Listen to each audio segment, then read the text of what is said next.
What's going on, guys? Welcome back to Destiny Tracker. My name is KillerPiece61, coming at you with a in-depth look at all of the Vault of Glass raid weapons. So let's talk about the Pulse Rifle, Freitas Timepiece.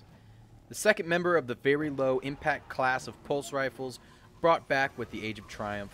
Freitas Timepiece shares many of the same faults and benefits as Oversoul Edict. Low recoil direction, reload speed, and range are offset by high magazine size and high aim assist, and in the case, decent stability. Once again escaping the mag size nerf to the popular weapons in this archetype, it still was hit with the burst delay and flinch nerfs, which pushed it out of competition for the best PvP weapon class. Although for VoG, the raid weapons did not lose a perk slot for a raid-centric option.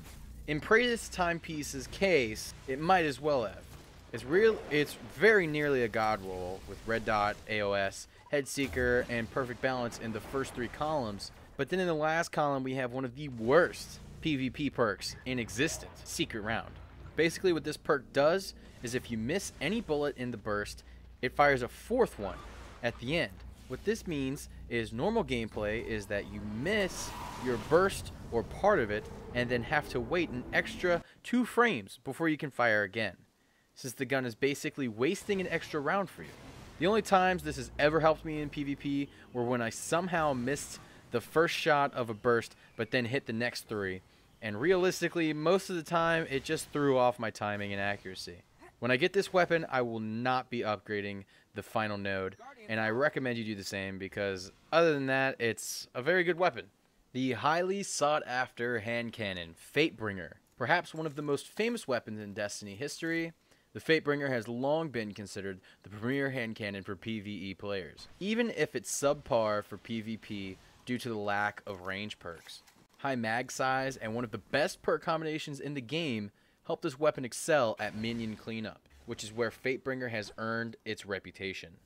With Sure Shot IS as the best sight option, and Firefly and Outlaw working in tandem to provide explosions and fast reloads, most players will find red bar enemies melting away in no time. In the middle column, we do have a choice, however.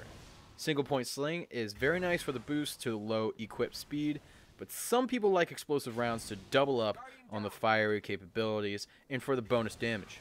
There is a problem with choosing explosive rounds though. If an enemy is killed by the blast from explosive rounds, then neither Firefly nor Outlaw will activate, which makes it a little annoying to run both at once. Some players who want their headshot explosions, faster equip speed, and reload speed may want to choose Sure Shot. The Scout Rifle, Vision of Confluence. Although the archetype itself isn't powerful in high level PvP due to the slow time to kill, this is probably one of the best feeling guns in the game. And I feel like it's one of the best guns to showcase the smooth gameplay feel that Destiny is famous for. Although the range is low for a Scout, everything else about the weapon is a positive. Fast reload speed, large mag size, and great stability and aim assistance make this gun arguably the best in its archetype. The roll is exceptional as well, with Sure Shot boosting the aim assist and providing an open sight picture for engagements at most ranges, full auto making sure you're going to be hitting shots as quickly as possible, and Perfect Balance and Zen Moment promising you laser-like accuracy with almost no recoil. I really can't recommend this gun enough for casual 6v6 matches on large maps and almost all PvE activities. Seriously, you're going to want this gun if you're serious about Destiny. Alright, here we go. The Auto Rifle, Atheon's Epilogue. One of the few Vault of Glass weapons that really doesn't live up to its potential, Atheon's Epilogue's claim to fame was simply making it possible for the common Destiny player to attempt the Thorn bounty in year 1. Unfortunately, it's a relic of a bygone era when 102 ARs almost never had 2 stability perks. And as such, the recoil pattern is quite difficult to control. Persistence helps a small bit with accuracy, and the jump in damage from glass half full is small but noticeable. But overall, the gun just doesn't have what it needs to compete with the new crop of Doctrine of Passing, Arminius, and Soul Stealer's Claw. As far as sights go, normally I'd suggest True Sight for the boost to aim assist, but Atheon's Epilogue already has high aim assist, and you really need more zoom than it provides you. So just feel out which of the other two you like the best. Alright, Sniper Rifle, Praetorian Revenge. Right up the glass promontory archetype, this weapon can be a fantastic tool in any playlist where revives are enabled. It offers the fastest 2-tap body shot of all snipers that can still revive snipe, and comes with the excellent ambush scope and quick draw perk. These things combine to make it a wonderful tool for the sniper looking to get in and to get out, as opposed to hard scoping. Firefly and Feeding Frenzy aren't the most useful of the perks, but they're good enough for PvP.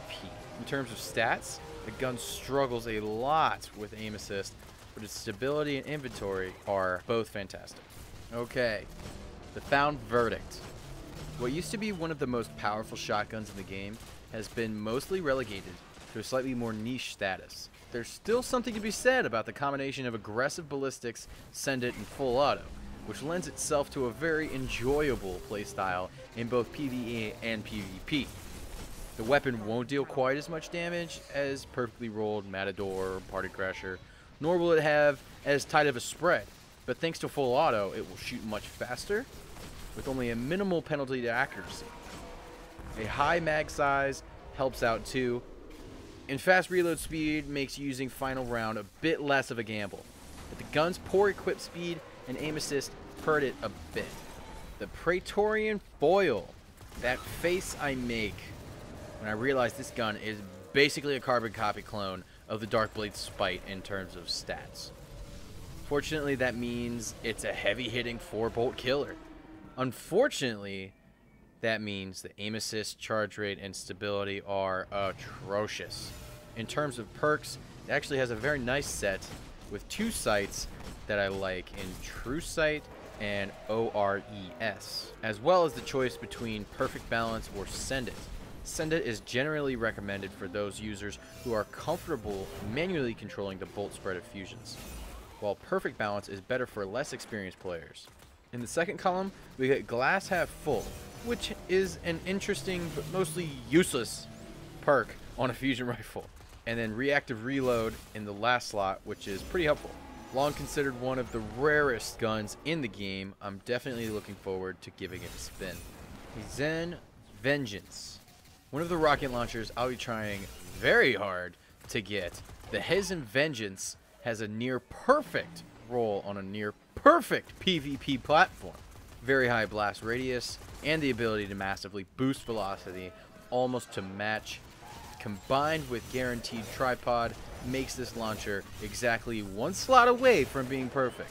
Unfortunately, it doesn't come with grenades and horseshoes, but it is probably the next best option with the MIRV Mini, a one-off variant of cluster bombs. More of the story is, if you've been looking for a launcher to replace Truth, and you don't mind treating it like Halo's launcher and aiming at walls, the ground, or direct hits, then this may be the weapon for you.